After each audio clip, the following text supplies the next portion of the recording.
শুয়ে শুয়ে ফেসবুকিং করছি। কাজের বেটি জরি এসে আমার পায়ে সালাম করা শুরু করলো।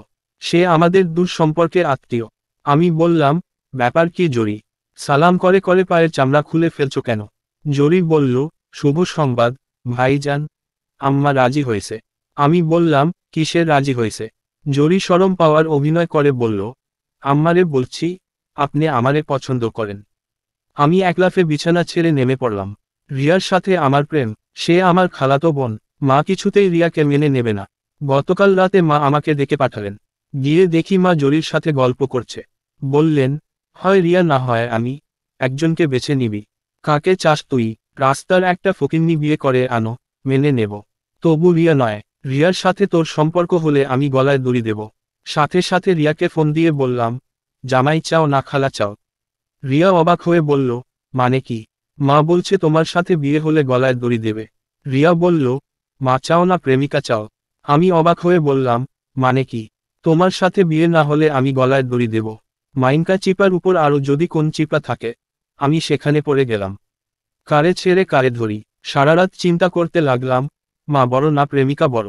সকালবেলা ঘুম থেকে উঠে রিয়াকে ফোন করে বললাম, কখন গলায় দড়ি দিবা? রিয়া বলল, মানে কি? শত হলেও তো তুমি আমার খালাতো বোন, তোমার প্রতি আমার একটা দায়িত্ব আছে না? তুমি মারা গেলে খালাতো ভাই হিসেবে আমারই তো সবার আগে থাকতে হবে। লাশ মাটি দেওয়া যে কি হ্যাপা তা তুমি বুঝবা না। সকাল সকাল কাজটা সেরে ফেল, তাহলে আর রাতের বেলা ঝামেলা পোহাতে হবে না। আমি আবার অন্ধকার ভয় পাই। তুমি কি ব্রেকআপ করতে চাইছো? আমি চাইছি না, মা চাইছে। থাক তোর মাকে নিয়ে। তোর মতো হারামজাদা আমি জীবনে দেখি নাই। তোর মায়ের আঁচলের তলায় লুকিয়ে থাক। শালা, মায়ের কথায় প্রেম করতে এসেছে। ফ্রটিকা খেয়ে মরে যা হারামি। তুই তোকারি করছো ভালো কথা, মরার টাইমটা বল। মাকে নিয়ে এক্ষুনি রওনা দেব তোমার জানাজার জন্য। তুই মর শালা, বলেই রিয়া ফোন রেখে দিল। ব্রেকআপের কথা মাকে জানাতে রান্নাঘরে ঢুকলাম, পিছন থেকে মাকে জড়িয়ে ধরে কাঁধে মুখ ঘষতে শুরু করলাম, মাকে পটানোর জন্য, যেটা আমি প্রায়ই করি। যেভাবেই হোক রিয়ার জন্য মাকে ম্যানেজ করতে হবে। আমি মুখ ঘষছি, এমন সময় জরির কণ্ঠ শুনলাম, মজা পাইছি ভাইজান। এক লাফে সরে গিয়ে দেখি জরি দাঁড়িয়ে আছে, আঁচল দিয়ে মুখ দেখে শরম পাওয়ার অভিনয় করছে।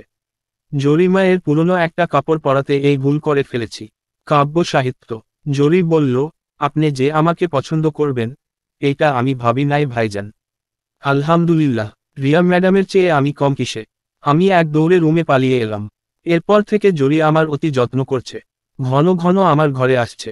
আমাকে দেখলেই হাসছে। মা মুখ কালো করে বসে আছে। আমি ঝামেলা থেকে বাঁচার জন্য কাউকে কিছু না বলে কক্সবাজার চলে গেলাম। মা মনে করলো আমি রিয়ার দুঃখে দেশান্তরী হয়েছি। কক্সবাজার এসে আরামে খাওয়া আর ঘুম দিচ্ছি। 3 দিন পর মা ফোন দিয়ে কাঁদতে কাঁদতে বললেন, আমি না হয় রাগ করে রাস্তার ফকিন্নি বিয়ে করতে বলছি, তাই বলে তুই জরিকে বিয়ে করবি? আমি বললাম, হ্যাঁ মা, আমার কপালে লেখা আছে জরি। আমি কি করব, বল?